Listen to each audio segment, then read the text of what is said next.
how difficult it is to land a job or launch your career. And that's why you have to confront the somewhat scary notion of competitive advantage, asking yourself the uncomfortable question, what makes me special? And if I can't think of anything, what am I doing to invest in myself today to make me more competitive, to make me more desirable to employers? And the specific way you can think about your competitive advantage is by considering 3 different factors. The first factor are your existing assets, your existing skills, your existing strengths, your existing network. And you probably have many more assets than you think. I've met students all over the world, and students always underestimate their existing assets. They say to themselves, I don't have a network. When in fact, they have a network of all their classmates, their parents' friends, their teachers' friends. Every student actually has a fairly significant professional network already. Or students sometimes tell me, I don't really have a unique strength or a unique perspective. To which I say, you're young. Brands all over the world want to hear from young people, because young people today are tomorrow's leaders. You have a perspective on culture, a perspective on the world that people want to hear about. And that's a unique advantage that you have that perhaps older professionals do not. So the first part of developing a competitive advantage is thinking about your existing assets. What do you have going for you now? The second thing to think about are your aspirations, your dreams, your passions, your interests. Maybe you aspire to be a world-famous journalist someday. You may not have the existing assets to realize that dream, but it's important to keep track of that, because you never really want to relinquish your aspirations. You always want to keep track of your deepest dreams, if you have dreams. And by the way, not everyone has a dream, and that's okay. So if you have aspirations, if you have natural interests, it's important to think about how you can try to build a career that allows you to incorporate those interests into your day-to-day work. Because if you're doing something you like, you always do a better job at it. And the third factor, the third piece of the triangle, if you will, are the market realities. It's the reality of the situation you live in. So you may dream of being a world-famous journalist, but you know what? The journalism industry is in a lot of trouble right now. And that would probably not be a very wise profession to try to enter as a young person today, unless you really felt like you had an innovative way of breaking into that field. Because print newspapers and print magazines are struggling economically. And so you need to think about the market realities around you, just as entrepreneurs do. When I started my first company, I didn't close my eyes and dream about what I wanted to do, then did it blindly.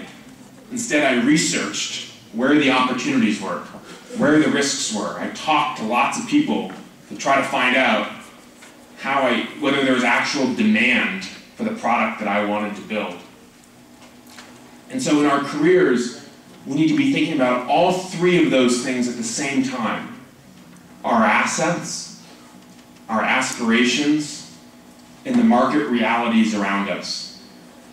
And we develop a competitive advantage as a professional when we choose work and we find a job that accommodates all 3 of those things. Okay, I'll cover one more concept and then we can open it up to clarification or discussion. I'll talk about networks, because that is somewhat of a theme of the day.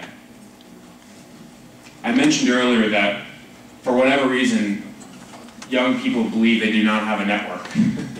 And in fact, we all do. We all have a network. And what's important is to think about your extended network. So I'll use some specific terminology on how to think about this. So if I'm friends with someone, so we'll take an example. What's your name? Grace? So if I'm friends with Grace, and she's a connection of mine, she's in my network, I know who she is, she's considered a first-degree connection, right? I know her now, she's in my network. And what's her name? Dalila. Dahlia? Dalila. Dalila. Now Grace and Dalila may be friends, right? I don't know Dalila personally, but I know Grace. Now most people would think my network only consists of one person, Grace. But in fact, your network consists of friends of friends. In other words, everyone you know who knows someone else who you don't know, you actually are connected to that person. Because Grace can introduce me to Dalila. I'll call you Dahlia. Grace can introduce me, right? And that's the power of an introduction. And so if you think about your network, maybe you have 30 friends, or 50 friends, or 150 Facebook friends, or 200 Facebook friends. But when you log on to Facebook and you view your friend list, that's not your whole network. Your network includes all of those people's friends who you don't already know. Because when you're looking for a job, when you're trying to start a career, you often have to ask for an introduction to someone via your existing network. And so it's very powerful when you think about how big your network actually is. It's your 200 friends who you know, but it's the 5,000 people who those people know in turn. And so your network is already much more powerful than you think. And if you deploy your network in an effective way, you can get a personal introduction to almost anyone you need to meet in order to develop as a professional. And of course, you always want to get personal introductions when thinking about your career and thinking about being entrepreneurial. A personal introduction is like having a passport at the border. You can walk right through. And so when you're looking for a job or looking for advice in life, getting an introduction to someone in your extended network is the fastest way to meet someone important or meet someone intelligent. And this is what, as entrepreneurs, we do all day. And so if you want to build a company, you'll be doing this every single day, because nothing easy is done alone. Life's a team sport. The smartest individual is always defeated by a team of 10 reasonably smart people. The greatest football player in the world will always lose if it's one person against 10, no matter how bad those 10 people are. And so as entrepreneurs, we're always building networks. We're always asking for introductions to get help and get advice in order to build a successful business. And as entrepreneurs of our own lives, we have to be similarly committed to building relationships, to asking for introductions, and to using our network to find the best opportunities. Okay, so I'm going to stop there. There's a lot more we could talk about, but what I'd like to do is essentially turn it back to the hosts, and we can go in a direction that you guys want to go, or we can field questions directly about what may be on your mind. So thank you for listening.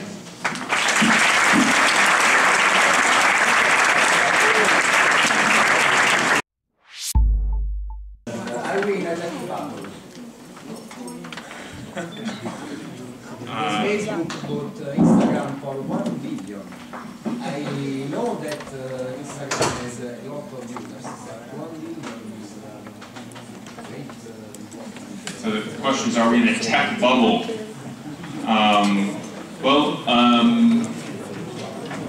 What bubble actually means is up for debate. So we're in the technology industry, it's very frothy, as we say. There's a lot of energy and hype and momentum around social networking, around mobile, and around local. local technology. But I don't think we're in a bubble like we were in the late 1980s.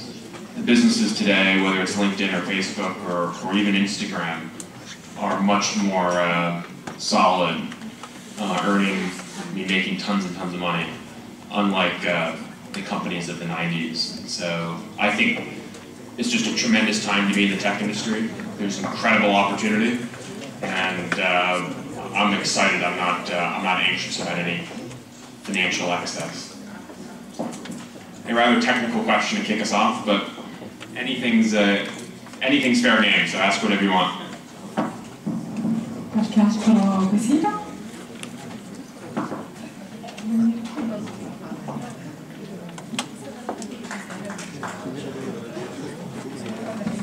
My question refers in particular to your life, because in my case I live in a small reality, and everything you can do is a weather, or in my case my father was an author. It's a family-run hotel. But I was impressed about your work because you're very young. I'm going to be 23 in a while, and I'm realizing that I did nothing in my life because, well, except I have been in America, and that day I saw that everything is different from where I live.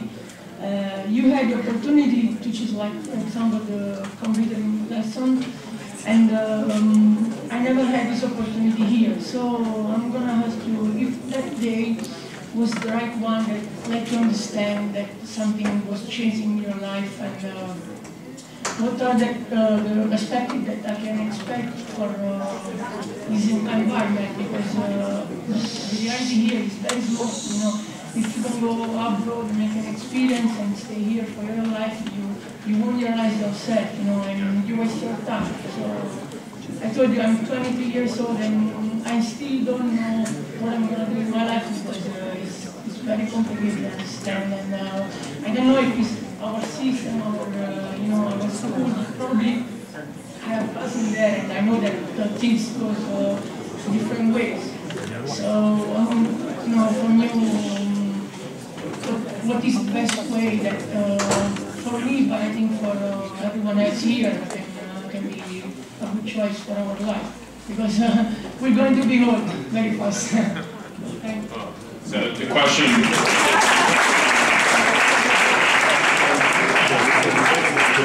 The question for those who did not hear was,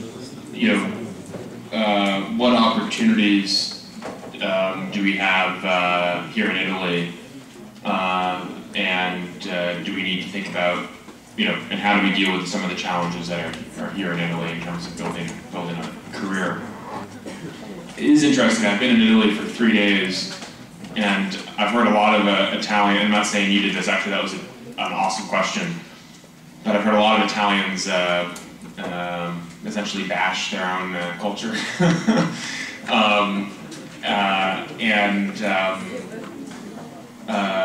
I think it's interesting. There are cultural differences in every country around the world, and those differences provide both opportunity and challenges depending on what you're trying to do.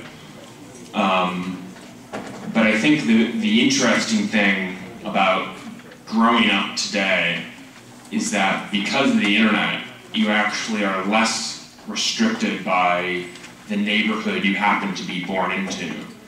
I mean, I was born in San Francisco, but I used the internet to hire my first employee in Bangladesh, and the second employee in Canada, to connect with mentors all over the world online.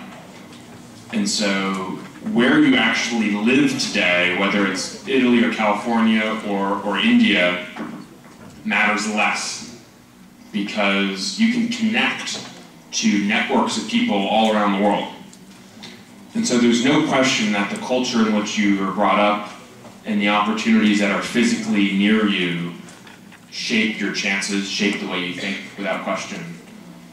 But especially for our generation, we have the opportunity, you can physically move to a new place, but you can engage new cultures online and build real relationships with people all over the world and learn from the way they're thinking and get ideas from them.